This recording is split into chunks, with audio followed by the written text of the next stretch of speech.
विभा उपाध्याय और बुलेटिन की शुरुआत इस वक्त बड़ी खबर के साथ धनबाद से बड़ी खबर आ रही है, जहां बालू माफिया ने जवानों पर हमला किया है। बालू पर छापेमारी करने के लिए पहुंची हुई थी पुलिस टीम, जहां पर खनन इंस्पेक्टर पर पत्थर से हमला किया गया। खनन विभाग की गाड़ी को भी तोड़ा गया है। 3 इंस्पेक्टर के मोबाइल को भी तोड़ दिया गया। जब्त 2 ट्रैक्टर को तस्कर छुड़ाकर अपने साथ ले गए। सरायढेला में तस्करों पर फिलहाल केस दर्ज किया गया है। गोविंदपुर सीओ पर पहले भी इस तरह का हमला ये तस्कर कर चुके हैं। और इस खबर पर ज्यादा जानकारी के साथ धनबाद से संवाददाता संजय गुप्ता जुड़ चुके हैं। संजय, क्या जानकारी इस वक्त मिल रही है कार्रवाई को लेकर? फिलहाल तो इस घटना की कार्रवाई के बाद खनन विभाग के अधिकारी जो है तो सरायढेला थाना में 4 नामजद सहित 8 से 10 अज्ञात के खिलाफ में FIR दर्ज करवाई है। वहीं पुलिस भी अब इस मामले की जांच में जुट गई है। लेकिन सबसे बड़ा सवाल है कि जिले में बालू माफिया जो है उनका मनोबल अब जो है तो काफी बढ़ गया। इससे पहले गोविंदपुर के सीओ पर हमला किया गया था, उनके गाड़ी को क्षतिग्रस्त किया गया था, उनके मोबाइल को तोड़ा गया था। और फिर वही चीज जो है तो खनन विभाग के 3 इंस्पेक्टरों के साथ हुई है। और जो छापेमारी दल थे उनके साथ जो पुलिस जवान थे उनके साथ भी मारपीट की गई है। जो तस्कर है वो एक समूह के रूप में आए। उनके हाथ में बेलचा, लाठी, डंडे, पत्थर या जो भी सामान थे उससे उनसे हमला के जो वाहन थे उसको क्षतिग्रस्त कर दिया गया। साथ ही साथ जब 3 इंस्पेक्टर खनन विभाग के थे उनके मोबाइल को भी तोड़ दिया गया। वही घटना से खनन विभाग के जो निरीक्षक है वो काफी डरे हुए हैं। उनको अब ये डर लग रहा है कि छापेमारी के लिए जब वो मौके पर पहुंच रहे हैं पुलिस जवानों की उपस्थिति में माफिया इस तरह से उन पर हमला कर दे रहे हैं, तो कहीं न कहीं ये जो है तो पुलिस और जो कानून विधि व्यवस्था उनके प्रति जो माफियाओं में डर होना चाहिए वह उन पर नहीं दिखाई दे रहा। अब इसके लिए खनन विभाग और पुलिस विभाग दोनों को ही अब ठोस कदम उठाना चाहिए। बहुत बहुत शुक्रिया संजय गुप्ता इस तमाम जानकारी के लिए। और साहिबगंज से बड़ी खबर, जहां हाजीपुर दियारा में मामूली विवाद में खूनी संघर्ष देखने को मिला है, जहां 2 पक्षों के बीच जमकर मारपीट हुई। मारपीट में 2 लोगों की मौत हो गई है, जिसमें एक महिला समेत 6 लोग घायल बताए जा रहे हैं। दल बल के साथ फिलहाल मौके पर पुलिस टीम की मौजूदगी है। एक्सक्लूसिव तस्वीरें इस वक्त आपके टीवी स्क्रीन पर, जहां मुफस्सिल थाना क्षेत्र हाजीपुर दियारा का ये मामला, मारपीट में 2 लोगों की मौत हो चुकी है।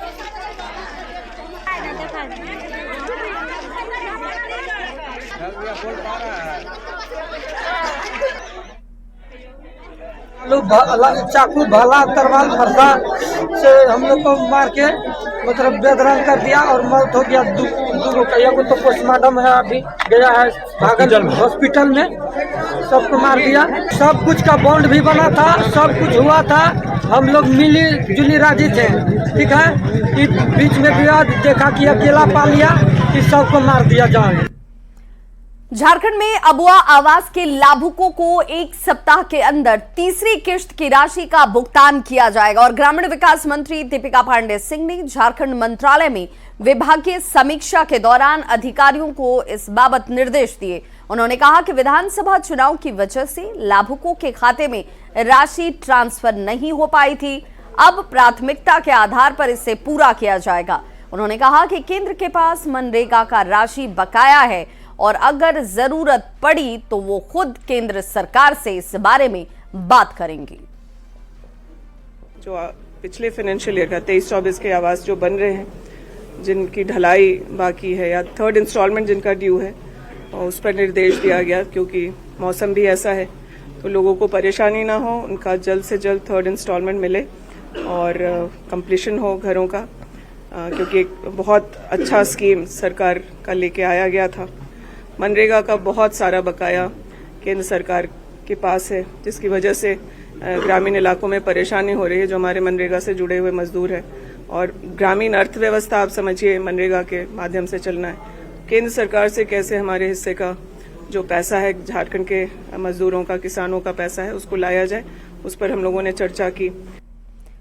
आजसू अध्यक्ष सुदेश महतो ने कहा है कि अमित शाह के बयान को तोड़ मरोड़ कर पेश किया जा रहा है। उन्होंने कहा कि सिर्फ बाबा साहब अंबेडकर का नाम बार बार लेने के कारण ऐसा हुआ है। उन्होंने कहा कि गृह मंत्री कांग्रेस के इतिहास का जिक्र करना चाहते थे, जिसमें बाबा साहब अंबेडकर को नजरअंदाज किया गया था।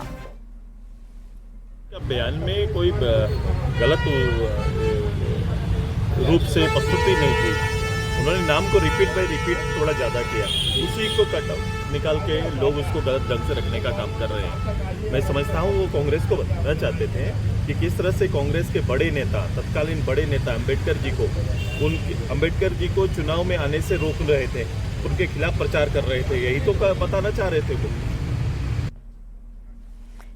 गुजरात में नाबालिग के साथ दुष्कर्म की घटना पर ग्रामीण विकास मंत्री दीपिका पांडे सिंह ने दुख जाहिर किया। गुजरात में पीड़ित परिवार से मिलकर लौटी मंत्री ने इसे निर्भया की तरह की घटना बताया।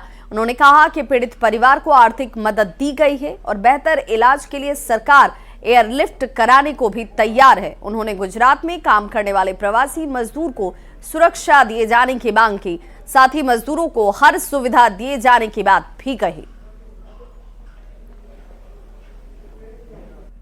दोषी को कड़ी से कड़ी सजा हो और झारखंड से बाहर जितने भी हमारे प्रवासी हैं उन्हें एक सुरक्षित माहौल और उन्हें रोजगार के उचित अवसर और उनके सोशल वेलफेयर का ध्यान जिस भी राज्य में वो काम कर रहे हैं वहां दिया जाए, ये हम लोगों को सुनिश्चित करना है। माननीय मुख्यमंत्री जी ने पहले भी अपना कमिटमेंट जो है प्रवासी मजदूर हों या हमारे कोई भी भाई बहन है वहां हैं, उसके प्रति उन्होंने अपनी संवेदनशीलता हमेशा दिखाई है। और जो मामला अभी आया है उसको देखते हुए, वहां की परिस्थितियों को समझते हुए राज्य सरकार अपनी भी मुहिम, जैसे हम लोग रूरल डेवलपमेंट से यह सुनिश्चित कर सकते हैं कि उस महिला को मनरेगा का जॉब कार्ड दिया जाए, सरकारी जो स्कीम्स है उससे जोड़ा जाए। आजसू प्रमुख सुदेश महतो ने आज एक प्रेस कॉन्फ्रेंस की और पार्टी पदाधिकारियों के साथ बैठक कर चुनाव परिणाम पर चर्चा की गई। उन्होंने कहा कि हम चुनाव नतीजों पर फीडबैक ले रहे हैं ताकि आने वाले चुनाव को लेकर सही तरीके से रणनीति बनाई जा सके। खासकर सेंट्रल केंद्रीय पदाधिकारियों की आज बैठक आहूत की गई है, जिसमें चुनाव के संदर्भ में और भावी रणनीति आने वाले रोड मैप के संदर्भ में भी चर्चाएं अभी चल रही है। हम सभी लोगों ने अलग अलग रूप से पार्टी के सभी इकाइयों के साथ अलग अलग बैठक करके उनका फीडबैक सिलेक्शन को लेकर या फिर आने वाले समय को लेकर पार्टी के लिए फीडबैक उनसे हम लेने का काम चल रहा है पार्टी के अंदर में। पहले हम लोग ने संसदीय बोर्ड का, प्रत्याशियों का और फिर वरीय पदाधिकारियों का, फिर हम नीचे भी जाएंगे। नीचे के जिस क्षेत्रों में हम लोग चुनाव लड़े वहां के नीचे के पदाधिकारियों का भी फीडबैक आना जरूरी है, क्योंकि उससे क्या होता है कि फर्दर प्लान बनाने में बहुत आसानी। धनबाद से बड़ी खबर, जहां जेल ब्रेक का मास्टरमाइंड गिरफ्तार किया गया। आरोपी देवा भुइया को गिरफ्तार कर लिया गया है। लोयाबाद थाना क्षेत्र से इस शख्स की गिरफ्तारी हुई है। 30 जुलाई 2021 को जेल से ये भागा था। पॉक्सो एक्ट में 20 साल की सजा जो है ये काट रहा था और इसी दौरान अब इसकी दोबारा जब गिरफ्तारी हुई है, एक बड़ी कामयाबी के तौर पर इसे देखा जा रहा है। गोड्डा के ललमटिया से जहां ईसीएल से फरक्का कोयला ले जाने वाला एनटीपीसी का रेलवे ट्रैक बड़ी दुर्घटना को आमंत्रण दे रहा है। ललमटिया महागामा मुख्य मार्ग से चितरकोठी समेत दर्जनों गांव को जाने वाला रास्ता इस रेलवे ट्रैक को पार कर ही जाता है, लेकिन इस रास्ते पर एनटीपीसी ने रेलवे ट्रैक का कोई बैरिकेडिंग ही नहीं किया। बैरिकेडिंग नहीं होने की वजह से पहले भी कई हादसे यहां हो चुके हैं, लेकिन इसके बावजूद एनटीपीसी की लापरवाही और मनमानी खत्म होने का नाम नहीं ले रही। कौन सा रेलवे ट्रैक है ये एनटीपीसी है फरक्का का। एनटीपीसी फरक्का? जी हाँ। अच्छा, तो बैरिकेटिंग नहीं है तो कभी किसी को बोले नहीं बैरिकेटिंग लगा? बैरिकेटिंग के लिए आवेदन दिया गया, लिखित आवेदन बार बार दिया जाता है और अधिकारी लोग आते हैं उनको भी बताते हैं तो आश्वासन देकर के फिर चुप हो जाते हैं। चुप हो जाता है। कभी कोई दुर्घटना वगैरह? बहुत पहले भी 10 साल पहले भी दुर्घटना हुआ था जिसमें मृत्यु हो गई थी। बीच में होते रहता है हमेशा से। नहीं, अब मतलब बैरिकेटिंग नहीं है इस रेलवे ट्रैक में? ट्रेन पार होता है? ट्रेन पार होता है। कई बार पार होता है दिन भर में? दिन भर में कम से कम 2 या 3 बार। 2-3 बार पार होता है। रात में भी होता है? हाँ, रात में भी। हाँ, लेकिन यहाँ कोई बैरिकेडिंग सब नहीं रखा है। एनटीपीसी लोग तो बोले हैं, एप्लीकेशन लिख के भी दिया कि यहाँ होना चाहिए, लेकिन अभी तक कोई सुनवाई नहीं हुआ। कोई सुनवाई नहीं हुआ।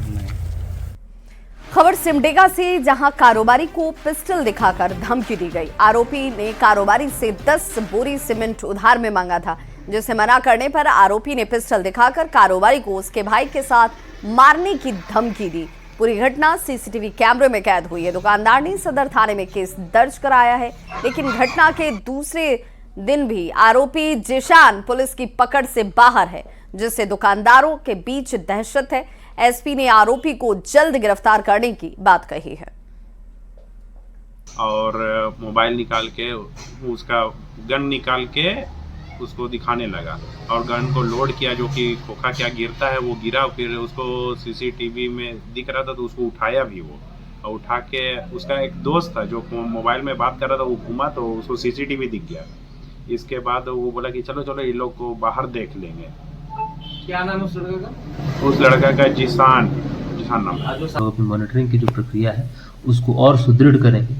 और एक चीज़ जो आप इसमें नोट करेंगे कि हम लोगों ने लगातार पहले भी प्रयास किया है कि लोग सीसीटीवी कैमरा लगाएं, तो मेरा आपके माध्यम से अपील होगी मेरी कि सभी लोग और सीसीटीवी कैमरेज भी लगाएं, ताकि डिटेक्शन में हम लोगों को भी सुविधा होती है। जैसे अभी इस कांड में अगर आप देखेंगे तो सीसीटीवी दुकान में लगा हुआ है, जिस कारण से अविलंब हम लोगों को पहचान पाए हैं।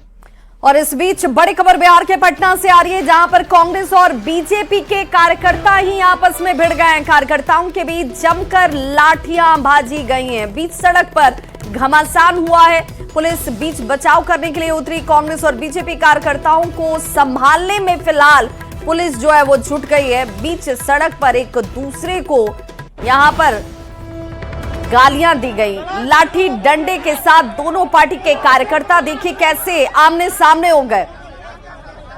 पुलिस इन्हें समझाने का, रोकने का प्रयास करती हुई दिख रही है। बीजेपी के कार्यकर्ता के बीच सड़क पर बैठने के बाद जैसे ही नारेबाजी शुरू हुई, कांग्रेस कार्यकर्ता भी बीच सड़क पर ही बैठ गए।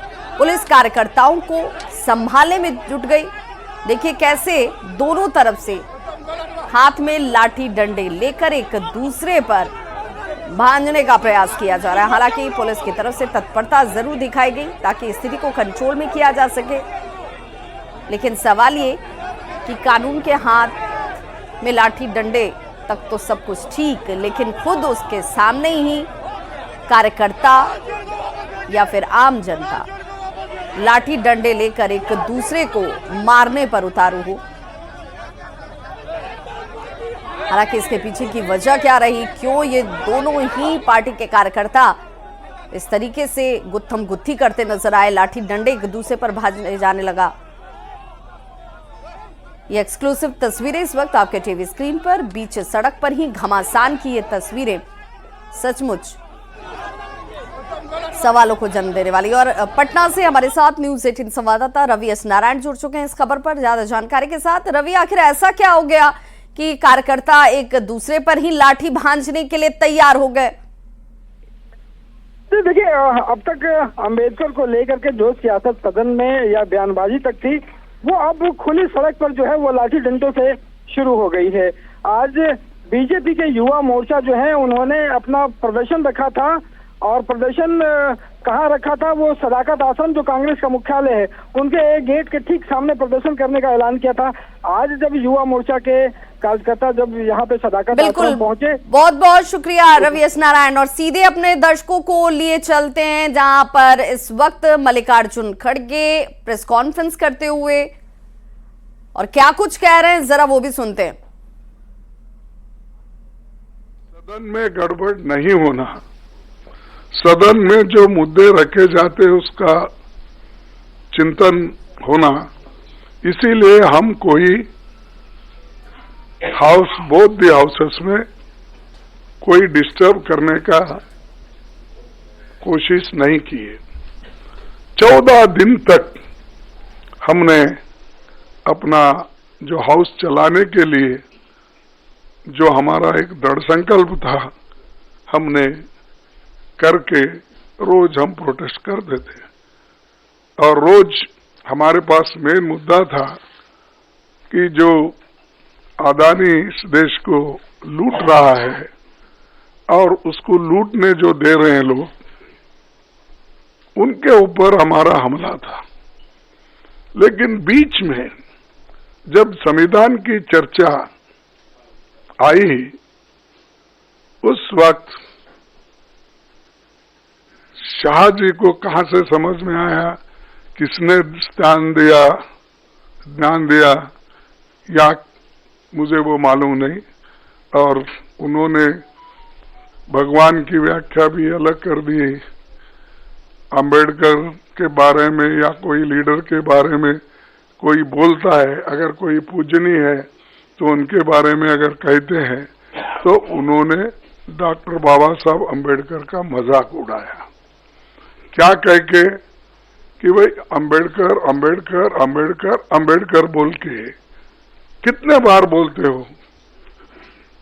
अगर इतना ही आप भगवान का नाम लेते तो आप 7 जन्म तक स्वर्ग में रहते।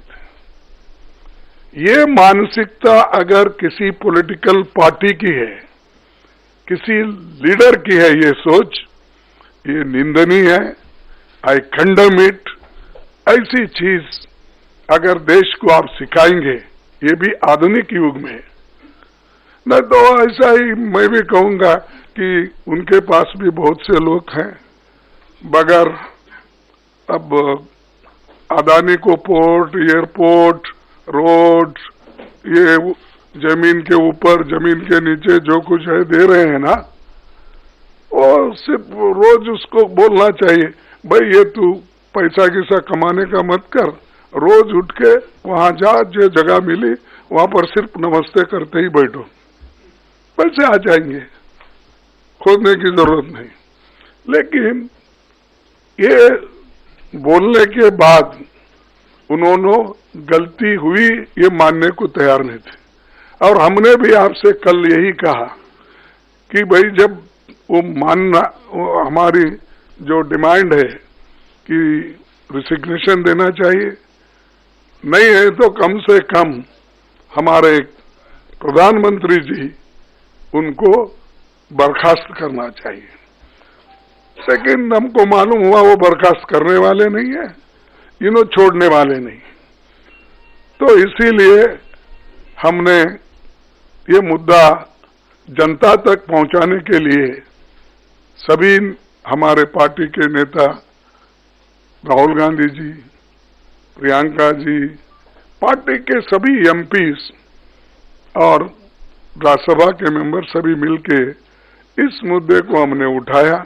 हमने कहा जो शाह ने कहा ये गलत है, वो माफी मांगना चाहिए। और सारे हिंदुस्तान में इसके बारे में प्रोटेस्ट हो रहे हैं, कई लोग, कई बच्चे मर रहे हैं, और ये इनका मंशा है कि इशू को डाइवर्ट करने के लिए वो दूसरे मुद्दे उठा रहे। आज हमारा प्रोटेस्ट था, हम बाबा साहब अंबेडकर के स्टैचू से, उनके मूर्ति से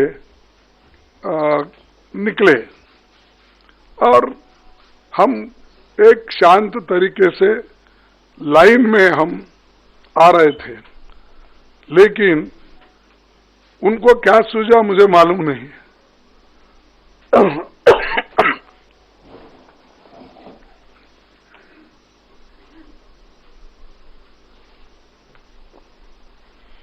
हम चलते हुए आ रहे हैं, उन्होंने मकर दौर पे आके। तो देखिए पटना से खबर, जहां पर बीजेपी और कांग्रेस के जो कार्यकर्ता हैं वो आपस में गुत्थम गुत्थी करते नजर आए, एक दूसरे के ऊपर लाठियां भाजी गई। हालांकि पुलिस ने बड़ी तत्परता दिखाई और देखिए यहां इन कार्यकर्ताओं को रोका गया है। कार्यकर्ताओं के बीच जमकर लाठियां भाजी गई, बीच सड़क पर घमासान की ये तस्वीर पटना की है, जहां पर कांग्रेस और बीजेपी कार्यकर्ता आपस में ही भिड़ते नजर आए और हमारे संवाददाता रवि एस नारायण ने जायजा लिया। बीजेपी और कांग्रेस के बीच की सियासत जो है वो सड़कों पर उतर आई है। एक तरफ जहां बीजेपी के तो लोग जो है वो प्रदर्शन कर रहे हैं, सदाकत आश्रम के सामने पहुंचने की कोशिश कर रहे हैं, वहीं कांग्रेस के जो लोग हैं हाथों में लाठी डंडा लेकर यहाँ पे डंडा है और लाठी लेकर आगे बढ़ रहे हैं। देख सकते हैं हम लोग अपने नेता राहुल गांधी अपने कार्यालय के सामने खड़े। जिस तरह से ये तानाशाही सरकार, नरेंद्र मोदी की सरकार अपने गुंडों को कांग्रेस कार्यालय भेज रही है, ये देश गांधी का है। अगर वो डंडे से लड़ेंगे तो हम भी डंडे से लड़ेंगे, ये डंडे से लड़ेंगे तो हम भी डंडे से लड़ेंगे। और ये जरा देखिए, यहाँ पे हाथों में लाठी लगातार एक दूसरे को ललकार रहे हैं। यहाँ पे कांग्रेस के जो लोग हैं वो यहाँ उतावले हैं, वहीं दूसरी तरफ अगर आपको देखें तो बीजेपी के कार्यकर्ता जो है वो भी इधर से ललकार रहे हैं। सड़कों पर ललकार जारी है और एक दूसरे के सामने डंडे लेकर के खड़े हैं। कभी भी बड़ा हादसा हो सकता है और पुलिस जो है वो जूझ रही है। पटना से रवि नारायण की रिपोर्ट। तो देखिए, एक तरफ संसद में गुत्थम गुत्थी तो दूसरी तरफ अब सड़कों पर कार्यकर्ता आपस में उलझते हुए नजर आ रहे हैं। हालांकि कोशिश ये होनी चाहिए कि इस तरह की तस्वीरें सड़कों से लेकर सदन तक कभी न उभरे। बीच सड़क पर घमासान की ये तस्वीर पटना से सामने आई। तो इस बुलेटिन